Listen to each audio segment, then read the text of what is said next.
পাঠক পাঠিকাদের অপেক্ষায় অবসান ঘটিয়ে স্টেজ থেকে মাইক্রোফোন হাতে নিয়ে একজন অ্যাঙ্কারের মতন মহিলা ঘোষণা দিয়ে মঞ্চে ডাকলেন অরুকে। কিন্তু আশেপাশে কোথাও তো অরু নেই। আমন্ত্রিত পাঠক পাঠিকারা এদিকে ওদিকে চোখ ঘুরিয়ে খোঁজার চেষ্টা করছে লেখিকাকে, কিন্তু দেখা নেই তার। ব্যাপারটা হতাশাজনক। লেখিকা মানুষ, এইটুকুনি তো কমন সেন্স থাকা উচিত ছিল। পাবলিকেশনসের অ্যাঙ্কার মেয়েটা নিজেও হুট করে ঘোষণা দিয়ে বেশ বিব্রত বোধ করছেন সবার সামনে। এমনই একটা সময় ঘোষণার প্রায় 5 মিনিট পাঁচেক পরে হলের মধ্যে প্রবেশ করে শাড়ি পরিহিত একজন রমণী।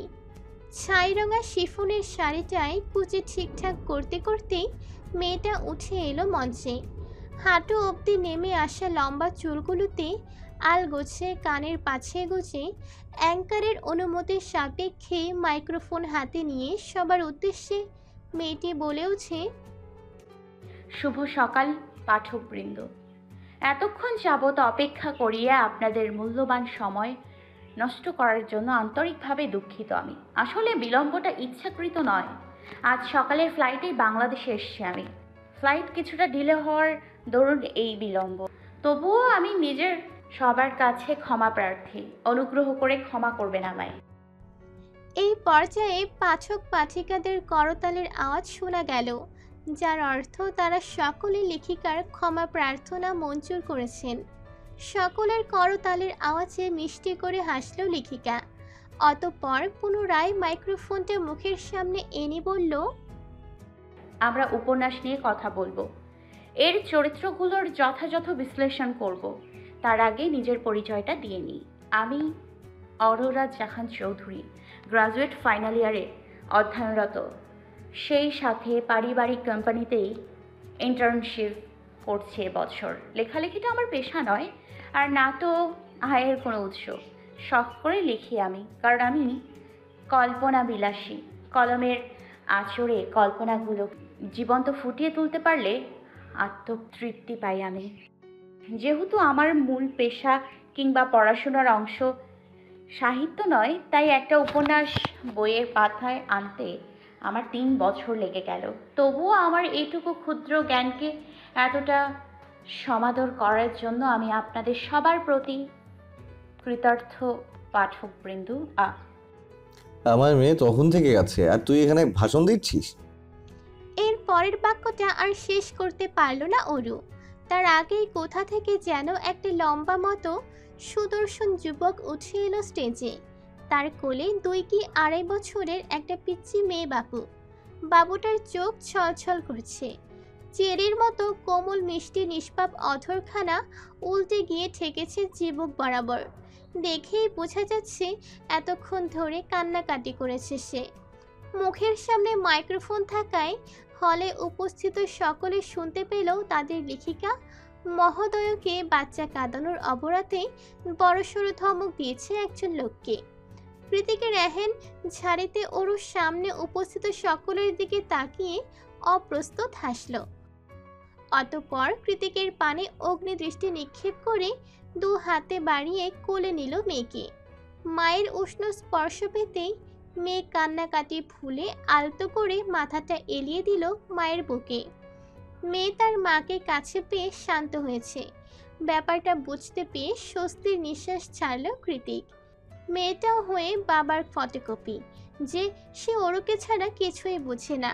এদিকে কৃতিকের দুনিয়া তার একমাত্র মেয়ে। মেয়ের কোনো অসন্তুষ্ট কিছুতেই বরদাস্ত করে না সে। অরু স্টেজে দাঁড়িয়ে কিছুক্ষণ মেয়েকে আদর দিল। অতঃপর কৃতিকের দিকে অসহায় চাহনি নিক্ষেপ করে ঠোঁট উল্টালো। কৃতিক তাতে কোনোরূপ পাত্তা দিল না।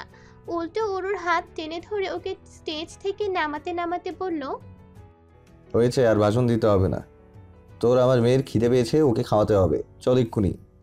অরু করুণ কণ্ঠে বলল, তাই বলে এভাবে ইভেন্টের মাঝখানে চলে গেলে ওরা তো আমাকে জরিমানা করবে। কৃতিক যেতে যেতে জবাব দেয়, করলে করুক, তোকে না এই মাসে স্যালারি দিয়েছি, সেখান থেকে দিয়ে দিবি। অরু মুখ কালো করে বলল, আমার প্রথম স্যালারি ছিল ওটা। তাহলে আর কি, জরিমানা না দিতে পেরে জেলে যাবি। তখন আপনার মেয়ে কি হবে? ও তো কাঁদবে। অরুর কথায় থেমে গেল কৃতিক। পেছনে ঘুরে নিজের ঘুমন্ত মেয়ের দিকে নিষ্প্রভ চোখে তাকিয়ে রইল কিছুক্ষণ। এটা তার সত্তা, তারই অংশ। ভাবলেই ভেতরটা কেমন গলে যায়।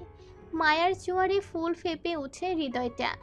কৃতিকের জীবনে এখনই দুইটা মেয়ে, যাদের কাছে ও ভীষণ অসহায় আর ভীষণ কৃতজ্ঞ। এদের ছাড়া যে ওর দুনিয়া অচল। আর এই বাচ্চা মেয়েটা ওর সব কিছু। এই মেয়ের জন্য জীবনটা দিয়ে দিতেও বোধহয় দ্বিতীয়বার ভাববে না কৃতিক। কৃতিকের জীবনে কখনো নারীর টান ছিল না, আর না তো ও মেয়েদের খুব একটা পছন্দ করত কোনো কালেই। ওই জন্যই হয়তো উপরওয়ালা ওকে দুজন ভালোবাসার মেয়ে উপহার দিয়েছেন, যারা এই মুহূর্তে ওর সামনেই দাঁড়িয়ে আছে। কি হলো, কি ভাবছো? আজকাল ওরও আপনি তুমি গুলিয়ে ফেলে। ব্যাপারটা দারুণ লাগে কৃতিকের। এই মুহূর্তেও সেই তুমি শুনে ধ্যান ভঙ্গ হলো ওর। মেয়ের দিকে থেকে নজর সরিয়ে ওর কাছাকাছি এগিয়ে এসে কৃতিক বলল, ঠিক আছে, যা। আমার মেয়ের জন্য তোর জরিমানার টাকা মওকুফ। এখন চল, তোদেরকে কৃতিকপুঞ্জে ড্রপ করে দিয়ে আমি একটু ফ্যাক্টরি ভিজিটে যাব। কথা শেষ করে অরু সমেত আবারও হনহনিয়ে হাঁটা দেয় কৃতিক। অরু পুনরায় কৃতিককে বাধা দিয়ে বলল, আস্তে হাঁটুন না, শাড়ি পরে আছি, বাবুকে নিয়ে পড়ে যাব তো। কৃতিক থামল।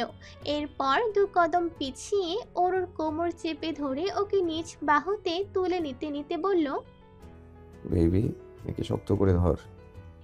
কৃতিকের কাণ্ডে থতমত খেয়ে গেল অরু। সামনে হাইওয়ে, সবাই তাকিয়ে আছে, অথচ কৃতিকের তাতে কোনো রূপ হেলদোল নেই। সে মা মেয়েকে কোলে নিয়ে এগিয়ে যাচ্ছে পার্কিং লটের দিকে। এমন একটা বিব্রতকর পরিস্থিতিতে পড়ে অরু দাঁত খিচিয়ে তেতো কণ্ঠে কৃতিককে বলল, কি হচ্ছেটা কি, সবাই দেখছে। ভুলে যাচ্ছেন কেন, এটা আমেরিকা নয়, বাংলাদেশ।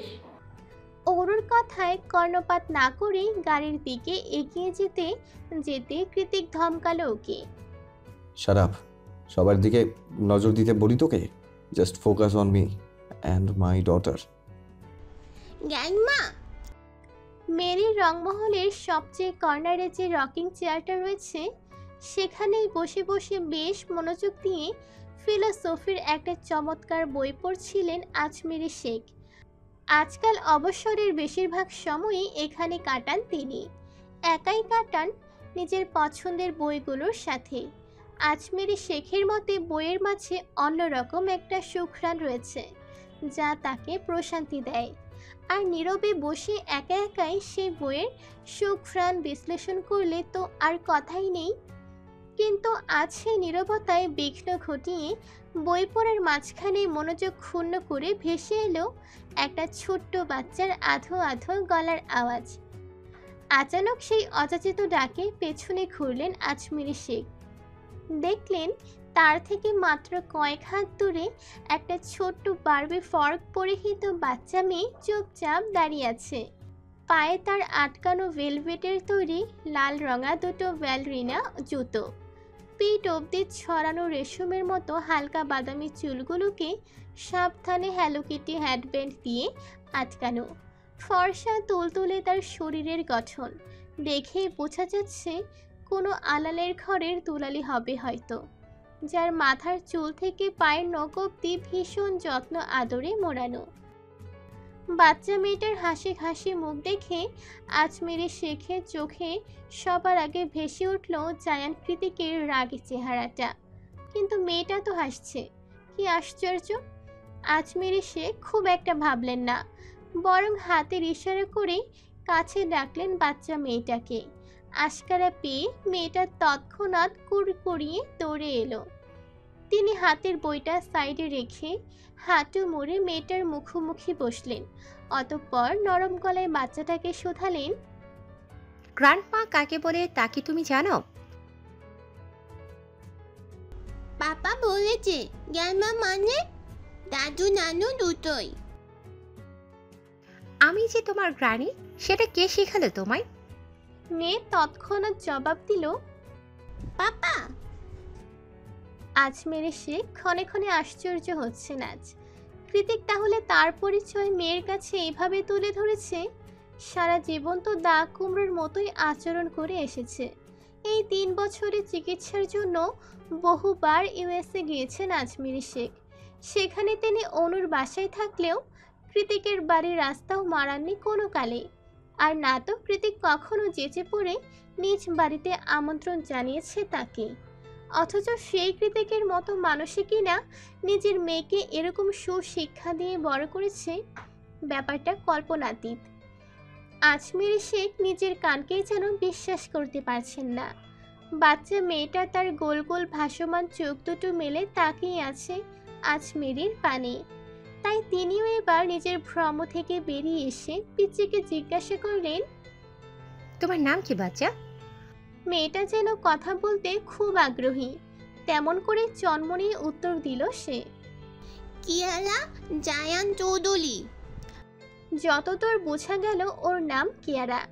যা শুনে বিস্মিত আজমির শেখ। মাথায় খেলে গেল আরেকটা নাম, কিয়ারা রোজারিও। তিনিও নিজ মনের আগত প্রশ্নগুলোকে আবারও বাচ্চা মেয়েটার নিকট উগরে দেবেন, তার আগেই কিয়ারাকে ডাকতে ডাকতে দরজায় এসে হাজির হলো অরু। চোখের সামনে অরুকে দেখতে পেয়ে উঠে দাঁড়ালেন আজমির শেখ। মনের মধ্যে দানা বাঁধা অন্য সকল প্রশ্নকে বাদ দিয়ে অস্ফুটেই তিনি মেয়েকে শোধালেন। ওর নাম কিয়ারা। অরু হ্যাঁ সূচক মাথা নাড়িয়ে ভেতরে প্রবেশ করল। কে রেখেছে এই নাম? আবারও শোধালেন আজমেরি। অরু মেয়ের লম্বা চুলগুলো রাবার ব্যান্ডের সাহায্যে উপরে তুলে বেঁধে দিতে দিতে বলল, ওর পাপা। আজমেরি শেখ অমায়িক হাসলেন, জানালেন, ভারী মিষ্টি হয়েছে তোমার মেয়ে, পুরোই বাবার ফটোকপি। মায়ের কথা শুনে আশ্চর্য বনে গেল অরু। কিছুটা কৌতূহল নিয়ে বলে উঠল, ওর পাপার মতো দেখতে হয়েছে, আর তুমি কিনা ওকে মিষ্টি বলছো মা? কিন্তু তুমি তো ওর পাপাকে খুব অপছন্দ করো, এক কথায় দেখতেই পারো না। অরুর কথা শুনে হাঁটি হাঁটি পা পা করে এগিয়ে গিয়ে ডিভানে বসলেন আজমেরি। চোখের সামনে প্রশস্ত দেওয়ালে ফ্রেমবন্দি হয়ে আছে তার যৌবনকালের আধপৌরো একখানা ছবি। সেদিকে একধেনে পরখ করতে করতে কিছু মনে করার মতো করে আজমেরি বলে ওঠেন, আমি আসলে জায়ান কৃতিককে নয়, তোমার প্রতি তার মাত্রার অতিরিক্ত আসক্তিকে পছন্দ করি ওরও। এখন হয়তো কারণটা জিজ্ঞেস করবে কেন করি, তাই না? অরু হ্যাঁ না কিছুই বলল না, শুধু প্রশ্নসূচক দৃষ্টিতে চেয়ে রইল মায়ের পানে। আজমেরি শেখ পুনরায় বললেন, তোমাদের বাবার স্বভাব চরিত্র খানিকটা কৃতিকের মতোই ছিল। কৃতিক যেমন তোমার প্রতি ভীষণভাবে আসক্ত, ইস্তিয়াকও আমার প্রতি আসক্ত ছিল। ওর আসক্তিগুলো ছিল ভয়ানক, কিন্তু আমি সেই আসক্তির মাঝে তীব্র সুখ অনুভব করতাম। মনে হতো এমন একজন মানুষ জীবনে থাকলে আর কি চাই। সেই মুগ্ধতার জের ধরেই ভালোবেসে বিয়ে করেছিলাম তোমার বাবাকে। কিন্তু বিয়ের কিছু বছর যেতে লোকটার মাত্রাতিরিক্ত ভালোবাসা অসুস্থ ভালোবাসায় পরিণত হতে থাকে। কেউ আমার দিকে চোখ তুলে তাকালেও দিন দুপুরে তাকে কঠিন শাস্তি দিত তোমার বাবা। ছেলে বন্ধু তো দূরের থাক, আমার মেয়ে বান্ধবীদের পর্যন্ত আমার হাত ধরার অপরাধে হাতের রগ কেটে দিত সে। তারপর বাড়িতে এসে চোটপাট মারামারি অশান্তি তো ছিল প্রতিদিনের রুটিন। আমি যদি তাকে ছেড়ে চলে যেতে চাইতাম তো সে আমার সামনে নিজেকে এমনভাবে আঘাত করত যা দেখে আত্মা শিউরে উঠত আমার। বারবার ক্ষমা করে দিতাম এই ভেবে যে মানুষটা আমার জন্য পাগল, আমাকে ভালোবেসে পাগল। কিন্তু না, দিনকে দিন তার অসুস্থ ভালোবাসায় হাঁপিয়ে উঠেছিলাম আমি, কারণ সময়ের সাথে সাথে লোকটা আরও বেশি ভয়ঙ্কর হয়ে উঠল। বিভিন্ন ঘটনার প্রেক্ষিতে আগে যাদের শুধু শাস্তি দিয়ে ক্ষান্ত হতো তাদের এবার কৌশলে হত্যা করতে শুরু করলো সে। আর কি বিভৎস তাদের খুনের ধরন তা ভাবতেও পারবে না তুমি।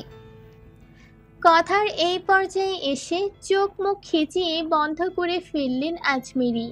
কিছুটা সময় নিলেন নিজেকে শান্ত করার জন্য।